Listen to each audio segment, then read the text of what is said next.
So the world is about to change. It is. The whole world is about to change. It's going to change so much that it won't be recognizable, really. It's going to change so much because in every country, communism is going to collapse.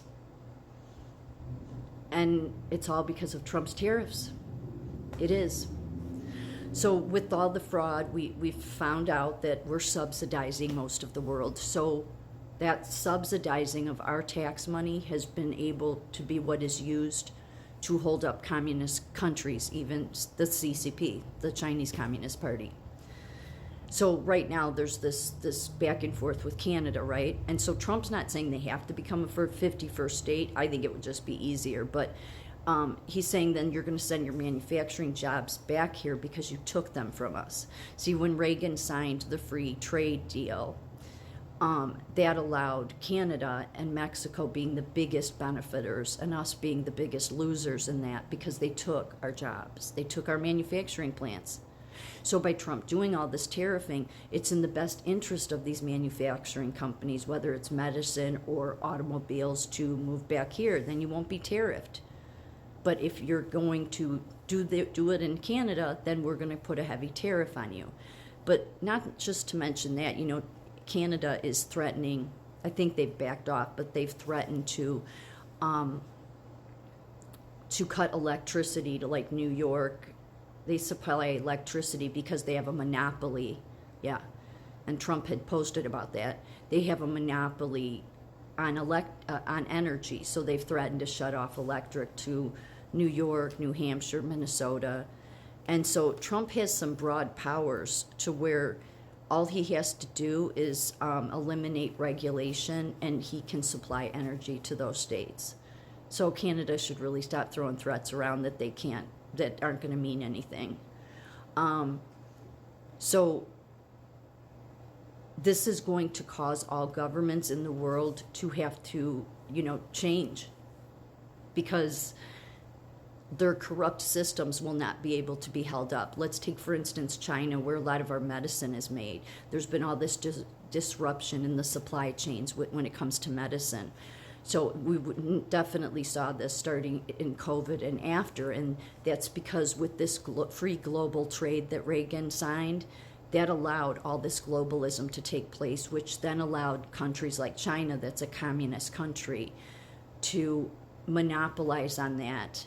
And Canada pull a bunch of our jobs away, Mexico, all of these countries that either their governments are in total disarray, they don't have any power, but then they use USAID to rob us blind, send to all these countries, and it's allowed those corrupt governments to stay in place. So you see why they all hate Trump? The governments in these countries. So literally what Trump is doing will cause the entire world to change. It is. And Americans aren't going to suffer much of a disruption. Other countries are going to. There may be some disruption here at the higher levels, but nothing that will be long term. If anything,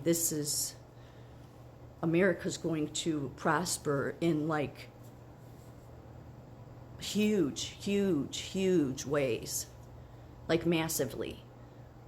Prosper more than it ever has. So the globalism really was able to take flight because of the free trade agreement. The other thing is everybody wants to talk about, this socialist dream of healthcare and everything. In many of these socialist countries, we're holding up even their healthcare, even if it's the worst ever. Yeah, that's how much the world is going to change. It's going to change. There's nothing that can stop it either. Because Trump has the cards on his side, put it that way. He does. And besides that, there's, Americans' DNA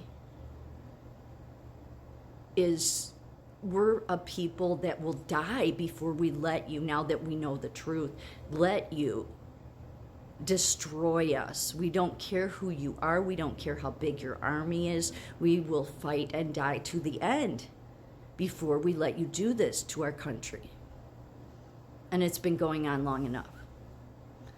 So America is going to prosper, and that doesn't mean because all the rest of the countries are going to die. It just means their governments are, well, they're going to have to stop being so corrupt, and they're going to have to figure out how to hold themselves up, which will help the people of those countries not have these dictators anymore.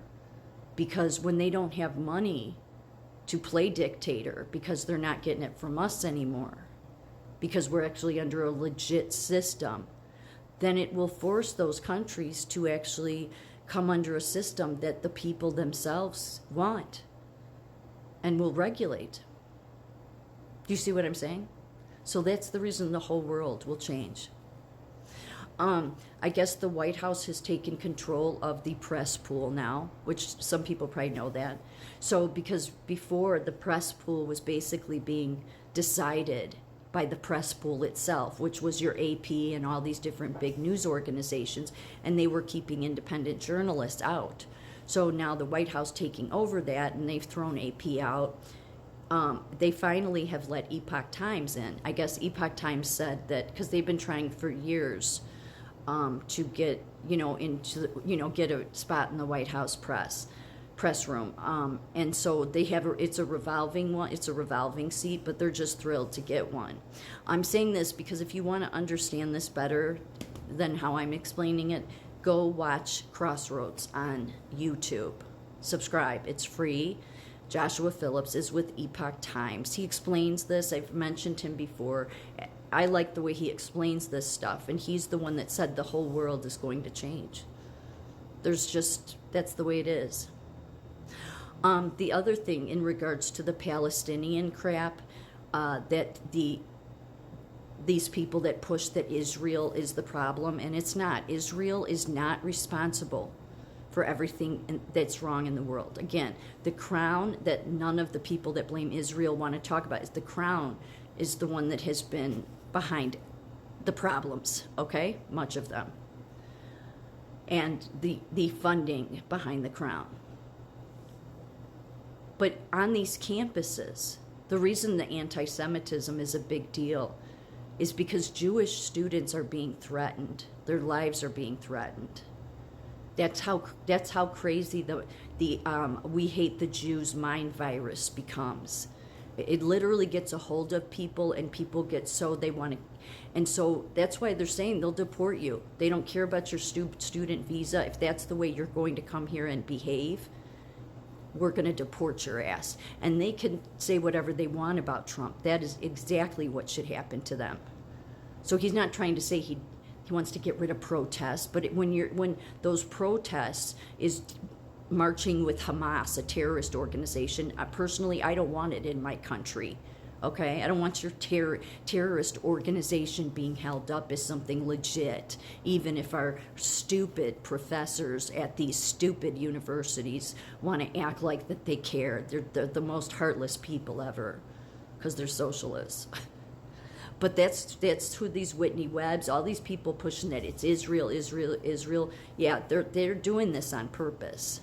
So, yeah, I guess that's why they live in Chile. I wonder how their countries will be in Chile and other places, or Portugal, like where Clayton Morris lives, the ex-Fox guy, when your countries tank because of our tariffs.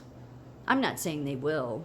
I'm just saying that the whole world is about to change, and these people, they don't seem to really have America's best interest at heart. Unfortunately, it seems like a lot of people haven't, whether they've been bullied into deals that have been hurting America. The fact is Trump is saying those days are over and done with, and